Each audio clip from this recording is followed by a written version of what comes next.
مرحبا بكم في قناة انيس لجميع المواضيع. فقرة اليوم غنهضروا فيها على وصفة خاصة بالحمل باذن الله سبحانه وتعالى. اليوم جبت لكم هذه الوصفة هذه اللي هي فعالة واللي هي ان شاء الله غادي تعطي واحد النتيجة، والله يرزق الجميع ان شاء الله بالذرية الصالحة. الوصفة ديال اليوم فيها جوج مراحل. المرحلة الاولى وهي معلقة ديال سكنجبير طري مع كاس ديال الماء سخون مده 3 ايام. كنبداوها ها هو انا محضره ماء سخون، كنخليوه كينقع، كنشربوه مع الصباح. كنبداوها من اليوم اللي قبل ما تسالي فيه الدوره الشهريه، يعني قبل ما تسالي الدوره الشهريه بنهار كنبداو هذه الوصفه هذه اللي هي اول حاجه كما قلت لكم غنبداو بها هي نشربوا كاس ديال سكنجبير مع معلقه ديال سكنجبير مع كاس ديال الماء سخون لمده 3 ايام كل نهار مع الصباح. ونحاولوا في هذاك النهار نتحركوا مزيان، نمشيو مزيان مزيان مزيان باش يعطينا النتيجه ان شاء الله.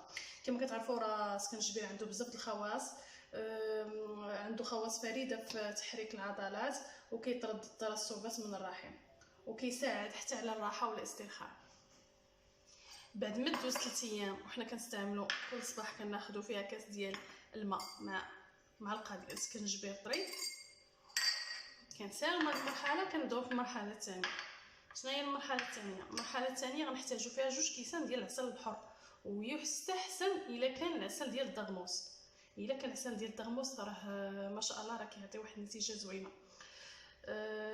غادي ناخذوا كاس كنديروا فيه العسل اولا شي قريعه ولا شي بواطه، وكنديروا فيها 2 معالق كبار ديال حب رشاد، وكاس اخر غنديروا فيه 2 معالق ديال الحبه السوداء.